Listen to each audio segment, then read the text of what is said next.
निरसन के ऊपर जो काफ़ी वक्ताओं ने बात रखी पक्ष विपक्ष से, तो मुझे सबसे पहले तो ये बताते हुए बड़ा गर्व से होता है, सारे भारतीयों को होता है कि दुनिया में कहीं भी अहिंसा की बात चलती है तो अहिंसा के पुजारी, अहिंसा के रूप में किसी को पूजा जाता है तो महात्मा गांधी को पूजा जाता है, पूरे भारत देश को पूजा जाता है। उसमें भारत देश के पूरे 140 करोड़ लोगों की पूरे विश्व में प्रशंसा होती है, तो हम सबकी प्रशंसा होती है।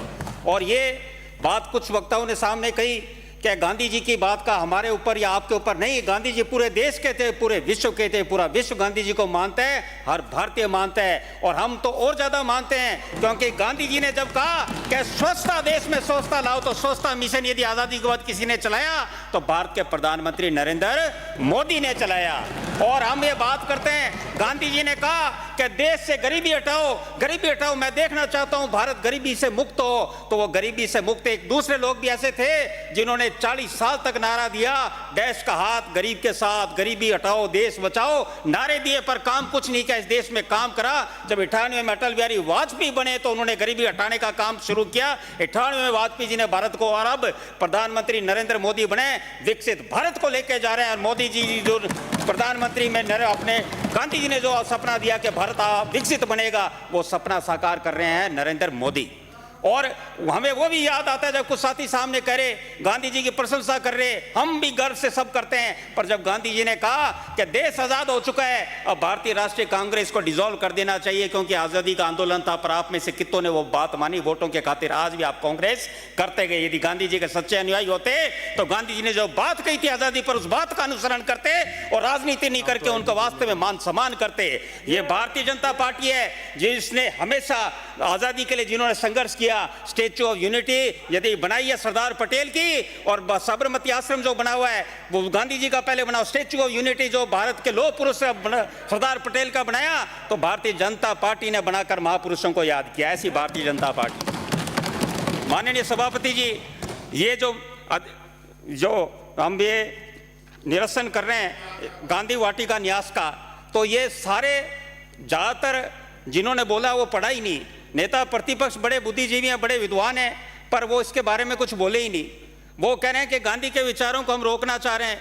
अरे साहब, हम तो वो पार्टी हैं जो काम करते हैं, इतने लार्ज स्केल पर करते हैं कि दुनिया याद करती है। स्टैच्यू ऑफ यूनिटी जैसे लोग दर्शन करने जा रहे हैं, हम इतना शानदार प्रबंधन जयपुर में करेंगे कि लोग जो भी जयपुर आएंगे वो उस म्यूजियम को, गांधी वाटिका को देखने जाएंगे। इसीलिए हम ये अधिनियम लेकर, इसको निरसन का लेकर आए हैं। इस बात का लेकर आप ये अधिनियम लेकर आए, क्या करा आपने अधिनियम में? आपने भी पढ़ा होगा नेता प्रतिपक्ष जी, अधिनियम में उपाध्यक्ष को असीमित शक्तियां दे दी आपने पढ़ा इसको? इसमें असीमित शक्तियां दे दी कि अध्यक्ष भी किसी को हटाएगा तो उपाध्यक्ष के परामर्श से। बताओ ये कहां का नियम है कि अध्यक्ष भी किसी को हटाएगा तो उपाध्यक्ष का? हाँ तो सुनो ना, अब सुनिए बात, आप बोल लिए आपको पूरा। हाँ, माननीय सभापति जी, धारा 7(2) में ये है। और दूसरा कि संपत्ति को डिस्पोज करने का भी ट्रस्ट को पावर है। 15(ख) कहता है, किन ट्रस्टों में ऐसा होता है बताओ? इसमें 15(ख) में संपत्ति जो है उसको डिस्पोज करने का भी पावर इस ट्रस्ट को दिया गया। और इस ट्रस्ट को पावर दिया गया निरंकुश अधिकार की, वो गिरवी भी रख सकता है, बेच भी रख सकता है 15(च) के अनुसार। और आप ये गांधी जी के विचार का प्रसार की बात रख रहे हो। अरे इस अधिनियम बनने से इतना ज्यादा ये म्यूजियम प्रचार में जाएगा कि आप भी मानोगे कि इस भाजपा सरकार ने काम किया है। इस एक्ट में जो आप लाए उसमें कोई ऐसा प्रोविजन नहीं है कि उपाध्यक्ष यदि कोई डिस्क्वालिफिकेशन से ग्रस्त हो जाता है तो नैतिक उद्यमता के अपराध से दोष सिद्ध हो जाता है तो उसे हटाया जा सके, उपाध्यक्ष को नहीं हटा सकते। ऐसे आप अधिनियम लेकर आए। और आपने ये देखो, आप बात कर रहे हो न्यास बनाया आपने, न्यास बना 3 अक्टूबर 2023 को, 3 अक्टूबर 2023 को।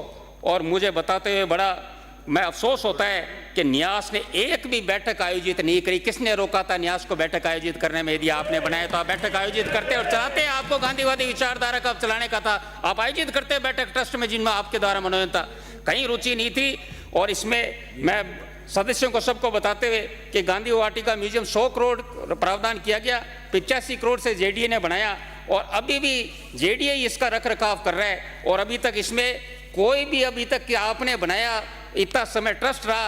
अरे जाते यहाँ पे जयपुर में आने वाले लोग जाग के देखते हैं उस ट्रस्ट को, उस वाटिका को, इतनी बेहतरीन गांधी जी के विचारों को जानते हैं, प्रचार प्रसार होता, पर आपने उस वाटिका को खोला ही नहीं। आपकी सरकार थी, कौन दोषी बताओ? आप खोलते तो हम ये प्रयास हमारा ये इसलिए कि ये अच्छा बेहतरीन चले, इसके लिए ये हम निरसन का ये लेकर आए हैं ताकि ये ट्रस्ट हटे। और जहां भी आप देखो जिस तरह इतने वाटिका संग्रहालय हैं उनका राज्य में कहीं भी न्यास का गठन नहीं किया गया, तो ऐसा न्यास का गठन करने की क्या आवश्यकता थी इसकी? पूरे भारत में कहीं ऐसा नहीं है कि न्यास गठन किया गया हो। तो हमारे न्यास द्वारा गांधी म्यूजियम के संचालन के लिए भी कोई कार्य नहीं किया गया, तो इसलिए गांधी वाटिका न्यास की आवश्यकता प्रतीत नहीं होती। मैं आपके माध्यम से क्या जो 3 अक्टूबर को नामित करने के बावजूद भी किसी सदस्य ने जो ट्रस्ट के ज्वाइन नहीं किया, महात्मा गांधी जी की शिक्षा और दर्शन के प्रचार प्रसार में ये विलंब उचित नहीं है। जनमत जानने का भेजने का अर्थ है म्यूजियम का रखरखाव, वह शिक्षाओं में प्रसार में और देरी, अतः जनमत जानने को भेजने का प्रस्ताव अस्वीकार्य करते हैं। प्रश्न ये है